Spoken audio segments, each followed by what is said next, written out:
আজ বন্ধুরা আমি নন্দিতা তোমাদের আমার ঘরের কাজ করার মাধ্যমে না কিছু কথা বলতে চাই। এগুলো আমার ব্যক্তিগত মতামত, এবার তোমাদের কি মতামত সেগুলো কিন্তু তোমরা আমার ভিডিওটা যদি দেখে থাকো পুরোটা, তাহলে কমেন্ট করে অবশ্যই জানিও। তো বলছি যে কেউ বলে যে ভগবানের কাছে চাইলে সবকিছু পাওয়া যায়, আবার কেউ বলে যে ভগবানের কাছে এত কিছু চাইছি তো কিছুই তো পেলাম না, ভগবানের নজর কি আমাদের উপর পড়ে না? এখানে আমি চাওয়া পাওয়ার হিসাবের মধ্যে আমি যাব না। আমি এখানে একটা কথা বলতে চাই, ভগবানকে দোষ দিয়ে এখানে কোনো লাভ নেই, কারণ অন্যের উপর দোষ চাপানো খুব খুব সোজা। আমাদের দোষগুলো আমাদের দেখতে হবে।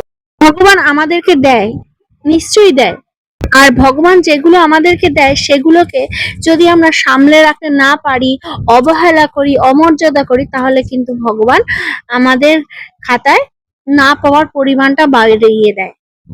আর যদি আমরা সেগুলোকে সুন্দর করে গুছিয়ে যত্ন নেই বা অবহেলা না করি, তাহলে কিন্তু আমাদের জীবনে পাওয়ার পরিমাণটা বেড়ে যায়। এটা আমার ব্যক্তিগত মতামত, তোমাদেরটা কি সেটা আমি বলতে পারবো না। কোনো জিনিসকে অবহেলা করো না, সে টাকা পয়সাই হোক, মানুষই হোক, যা ভগবান দিয়েছে সেটাকে হাসি মনে অ্যাকসেপ্ট করে নাও, দেখবে তোমার জীবন খুশিতে ভরে যাবে। কিন্তু তুমি যদি তোমার জীবনে পরিবর্তন আনতে চাও, তাহলে তোমাকেই সেই কাজটা করতে হবে। দরকার বলে ভগবানের কাছে শরণ নাও, আর জিজ্ঞাসা করো তাকে যে হে প্রভু, আমার কোথায় ভুল হচ্ছে, তুমি আমাকে পথ দেখাও, তোমাকে ঠিক পথ দেখাবে।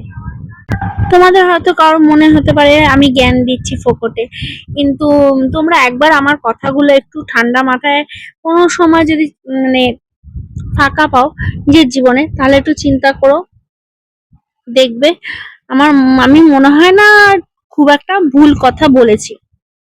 তো যাই হোক, অনেক জ্ঞান আউড়ে দিলাম তোমাদের কাছে। তো দেখতেই পাচ্ছ যে সকালবেলা রান্নাঘরে ঢুকে গেছি, কারণ যা তো বাপের বাড়িতে নেই, ও চলে যায় শুক্রবার দিনকে, আবার রবিবার দিনকে চলে আসে, তো এই দুদিন আমি সকালবেলা রান্নাঘরে ঢুকি।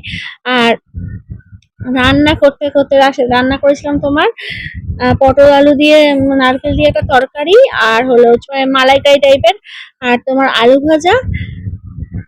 হ্যাঁ, তারপর মেয়ের ভাতটা মেখে নিলাম, তারপরে তোমার ক্লান্ত হয়ে গেছে, একটু শুয়েও নিয়েছি। এরপরে মাছ নিয়েছিল, মাছটা ভাজা বসিয়ে দিলাম, আমুদি মাছ নিয়ে এসেছিল। তারপরে তোমার খেতে বসে পড়লাম, ছাতু মুড়ি খেয়েছিলাম, আর স্নান টান করে এসেছি। আর তার আগে আবার হাসির বাবা আমাদের জন্য আইসক্রিম আনলো, আইসক্রিম খেয়ে আমার দিনটা এখানেই শেষ করলাম।